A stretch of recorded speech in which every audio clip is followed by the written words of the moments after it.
Welcome back. ہم گفتگو کریں جوہر سلیم صاحب سے اور زاہد حسین صاحب سے. جوہر صاحب زاہد صاحب اب ذرا وقت ہمارے پاس کم ہے, so you have about 1 minute ایچ. جوہر صاحب اب یہ بتائیے گا کہ واٹ آر یو ایکسپیکٹنگ کہ آج شام 8 بجے تک آپ کیا ایکسپیکٹ کر رہے ہیں, کس چیز رادر دین کس چیز کی امید کر رہے ہیں؟ میرے خیال اس پہ صرف ایک پوائنٹ کا جواب دے دو. اور بالکل زاہد صاحب نے صحیح کہا کہ سیز فائر پہ تو بالکل جو ہے نا انہوں نے تسلیم کیا کہ ہونی چاہیے. دیکھیں ڈاٹڈ لائن پہ سائن کرنے کی بات تو بالکل ہو ہی نہیں رہی ان مذاکرات میں اس وقت نا, کیونکہ نیگوسیشن تو اس کے بعد شروع ہوگی جب سیز فائر ہوگی اور ان بلاک ہوگا اسٹریٹ آف ہارمز, پھر نیگوسیشن کا ایک لمبا پروسیس شروع ہوگا. تو پھر ظاہر ہے اس پہ جو بھی اگریمنٹ طے پائے گا یا انڈرسٹینڈنگ وہ تو دونوں ملکوں کی مرضی سے ہی ہوگی, اور اس میں بہت سارے اور ملک بھی ہوں گے جو اگر گارنٹرز نہیں بھی ہیں ڈائریکٹلی تو ایٹ لیسٹ ایشورنس دے سکیں گے. اب میں اس پہ بات آ جاتا ہوں جو آپ آج کی بات کر رہے ہیں, تو میں تو اس پہ ایک ہی جملہ کہوں گا, let's hope for the best but prepare for the worst. یہ والی سچویشن ہے اس وقت.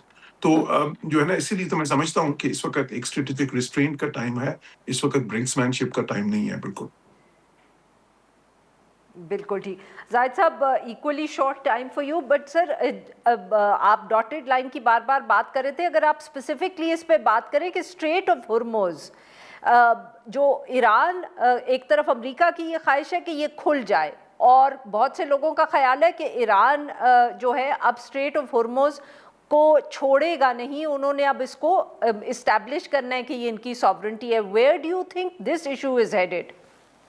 دیکھیں ایک تو بات ہے کہ ہرمز جو ہے وہ ایک لحاظ سے ایران کی جو صورتحال ہے اس میں ایک ویپن کے طور پہ استعمال کر رہے ہیں, کیونکہ ان کے پاس جو ہے نہ ہی ایئر فورس بچی ہے, نہ ہی جو ہے وہ اپنا اس طرح سے دفاع کر سکتے ہیں, صرف میسائل ڈرونز ہے, اور یہ ایک چیز رہ جاتی ہے. تو ایک بارگیننگ پوائنٹ ہے.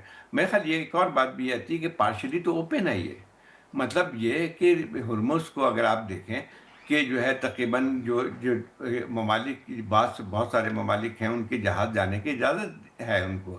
انڈیا کے جا رہے ہیں, چائنا کے جا رہے ہیں, پاکستان کے جا رہے ہیں, اور میرے خیال چند اور ممالک, ایون یورپین ممالک بھی جو نیگوشیٹ کر رہے ہیں جن سے اس کے ممکن ہے کہ جیسے فرانس کر رہا ہے کہ ان کو جانے کی اجازت دے دی جائے گی.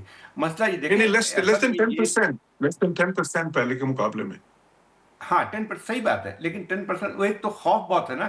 مسئلہ یہ آتا ہے کہ اصل بات پابندی کی ایک حد تک صحیح ہے کہ وہ جو ہے چند جو ممالک کے جہاز جانے کی اجازت نہیں دے رہے ہیں, لیکن اس کے ساتھ ساتھ بھی سب سے بڑا جو ایک اور رکاوٹ جو پڑی ہوئی ہے اس میں یہ ہے کہ انشورنس جو ہے بہت ہائی کر دی گئی ہے. تو خود جو ہے یہ شپ جو ہے کوئی ایسا رسک لینے کے لیے تیار نہیں ہے ان کو, اور نہ ہی جو ہے پھر جو دوسرے لوگ جو ہیں جن کے سامان جاتے ہوتے ہیں وہ جو ہیں اس کے ہائر پریمیم دینے کے لیے تیار نہیں. تو بہت سارے اور بہت ہی کمپلیکیٹڈ معاملات ہو گئے ہیں اس میں.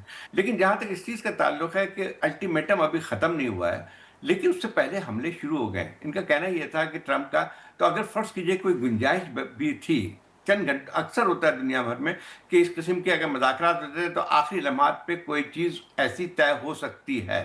اور خود جو ہے ایک جو بیان آ رہا تھا کہ کوئی ان کے مثبت اشارے بھی مل رہے ہیں, یہ وائس پریزیڈنٹ وانس کی طرف سے بھی بیان آیا. پھر خود ٹرمپ نے کل اپنے اس میں بھی کہا تھا کہ کچھ مثبت چیزیں بھی ہو رہی ہیں. اس کے فوراً بعد آج دیکھیں کہ آج صبح سے ان کے پیٹرو کیمیکل انڈسٹریز پہ, کرگ آئلینڈ پہ, اور جو ہے ان کے جو انفراسٹرکچر اس پہ حملہ شروع ہو گیا. تو مسئلہ یہ آتا ہے کہ ایون اگر ٹھیک ہے, فرض کیجیے کہ لاسٹ مومنٹ پہ ایران چاہتا کہ جو ہے کوئی سیز فائر کم از کم ہو جائے, تھوڑی سی اسپیس مل جائے, وہ بھی ناممکن بنا دیا گیا ہے. بہت بہت شکریہ ہمارے دو مہمانوں کا, انہوں نے ہمارے لیے وقت نکالا. آپ لیں گے ایک چھوٹی سی بریک, اور جب ہم بریک سے واپس آئیں گے تو ہم بات کریں گے حکومتوں کی جو اس وقت کفایت شاری کی اور انرجی کنزرویشن کی کوششیں ہیں, اور اس حوالے سے جو پنجاب اور اسلام آباد اور خیبر پختونخوا میں مارکیٹس جو ہیں وہ 8 بجے بند کرنے کا فیصلہ کیا ہے.